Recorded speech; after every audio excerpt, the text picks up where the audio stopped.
Hello दोस्तों, Gopal Singh official 429 में आपका स्वागत है। बताना चाहूँगा कि जिन भाई आसाम राइफल से रिलेटेड जो अपकमिंग वैकेंसी आने वाली है उनके बारे में आज सिलेक्शन प्रोसेस में बताऊँगा। नर्सिंग स्टैंड के लिए जो एलिजिबिलिटी क्राइटेरिया है उनके बारे में आपको आज जानकारी दूंगा। तो आशा करता हूँ कि हमारा पूरा वीडियो लास्ट तक बने रहिएगा, जिससे कि आपको नॉलेज हो और इस फॉर्म को आप वैकेंसी आए तो आप अप्लाई कर सकें। और जो एज क्राइटेरिया मांगा गया है, एज जो क्राइटेरिया है जो 18 से 23 के बीच होना चाहिए। जो नर्सिंग स्टैंड का एलिजिबिलिटी क्राइटेरिया है, जो अगर एज आपका 18 से 23 के बीच में आपका एज है तो आप अप्लाई कर सकते हैं नर्सिंग स्टैंड के लिए। हाइट की बात करूं तो हाइट जो है मेल के लिए 170 होना चाहिए और फीमेल के लिए 157 सेंटीमीटर होना चाहिए। और यहीं पे मेल को जो चेस्ट है उनका जो 80 नॉर्मल होना चाहिए और 5 सेंटीमीटर फुला होकर 85 होना चाहिए। तो 80 से 85 सेंटीमीटर चेस्ट होना चाहिए। और इसमें रिलैक्सेशन की बात करूं तो पहाड़ी इलाकों से जो भी हमारे भाई दोस्त और आते हैं लोग, तो उनके लिए जो रिलैक्सेशन मिला हुआ है पहाड़ी इलाकों के लिए, वो मेल के लिए 165 ही मिला गया है। मतलब 165 है, 165 सेंटीमीटर है, तो आप बिल्कुल अप्लाई कर सकते हैं जो पहाड़ी इलाकों से आते हैं। फीमेल कैंडिडेट के लिए भी है। फीमेल कैंडिडेट के लिए 155 मतलब 155 सेंटीमीटर की लंबाई है उनकी, तो वो बिल्कुल अप्लाई कर सकते हैं नर्सिंग असिस्टेंट के लिए फीमेल कैंडिडेट। और वे बात करूं चेस्ट की, तो जो पहाड़ी इलाकों से जो हमारे भाई आने वाले हैं वो चेस्ट है उनमें 78 से 83 सेंटीमीटर होना चाहिए ओनली मेल। और एसटी की बात करूं तो इसमें एसटी के लिए भी यहाँ छूट मिला हुआ है। उनका जो लंबाई क्राइटेरिया है, जो हाइट क्राइटेरिया है 162.5 है।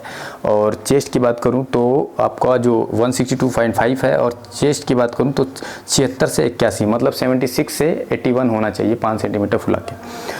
और इनका जो है फीमेल कैंडिडेट के लिए, अगर एसटी से कोई कैंडिडेट है, फीमेल कैंडिडेट अगर कोई एसटी से है, तो उनका जो लंबाई होना चाहिए, जो हाइट होना चाहिए 150 सेंटीमीटर होना चाहिए, 150 होना चाहिए। अब यही बात करूं तो क्वालिफ़िकेशन की बात करूं तो जो है आपका क्वालिफ़िकेशन इसमें मांग गया है 10th।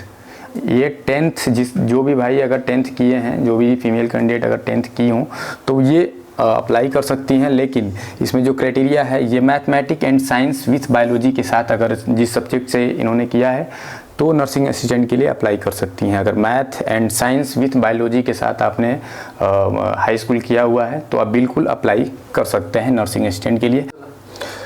जो दोस्तों ट्रेड टेस्ट के बारे में बता रहा था, तो जो ट्रेड टेस्ट है, ये जो ट्रेड टेस्ट है, इसमें जो ट्रेड टेस्ट का वर्क है, जो ट्रेड टेस्ट जो दिया गया है, जो डॉक्टर का हेल्प करना काम होता है। मतलब पट्टी करना, सुई लगाना, बोतल चढ़ाना का काम तो होता ही है, लेकिन इससे ही रिलेटेड आपसे क्वेश्चंस पूछे जाएंगे। इससे रिलेटेड क्वेश्चंस पूछे जाएंगे कि आप नर्सिंग असिस्टेंट के लिए आए हो तो इस दवा का क्या नाम है, पट्टी कैसे बांधते हैं, ड्रेसिंग कैसे करते हैं और सुई कैसे लगाते हैं, बोतल कैसे चढ़ाते हैं, क्या कैसे, ये सब जानकारी आपको होना चाहिए। इससे जो भी रिलेटेड जानकारी है आप और अच्छे से ढूंढकर जानकारी लेकर ही जाइएगा, क्योंकि ट्रेड टेस्ट जो है आपसे पूछा जाता है।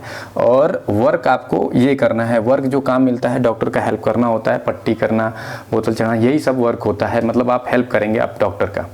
तो जो भी है ट्रेड टेस्ट की जानकारी इसलिए लेकर जाइएगा कि यहाँ पे पूछा जाएगा, वहाँ प्रैक्टिकली अगर कराया जाएगा, करा के देख भी सकते हैं लोग कि सुई कैसे लगाते हैं। आप गलत तो सुई लगा नहीं सकते, तो इसके वजह से सुई लगाना, पट्टी, ड्रेसिंग करना पूछा जाएगा, ड्रेसिंग कैसे करते हो, तो ये सब जानकारी लेकर ही जाना है आपको। तो ट्रेड टेस्ट में ऐसे क्वेश्चंस आपसे पूछे जाएंगे और वर्क जो है आपको यही सब मिलेगा कि डॉक्टर का हेल्प करने का काम होता है, ड्रेसिंग करने का काम होता है, सुई लगाने का काम होता है। इससे रिलेटेड जानकारी आपको दिया जाता है। इसमें क्या है, 6 घंटे की ड्यूटी होती है, 6 घंटे की रोटेशनल ड्यूटी होती है। और ड्यूटी जो होती है आप लोग की ड्रेस में ही होती है, जो आर्मी के जो ड्रेस मिलते हैं उनमें ही आपको ड्यूटी करनी होती है। और इसमें आपको बता दूं कि अगर इसमें कोई कन्फ्यूज़न आ रही हो, आपको मैंने बता दिया कि आपका क्वालिफ़िकेशन क्या होना चाहिए, 10th पास होना चाहिए, मैथमेटिक्स, साइंस एंड बायोलॉजी से आपने 10th किया हुआ है तो बिल्कुल आप अप्लाई कर सकते हैं।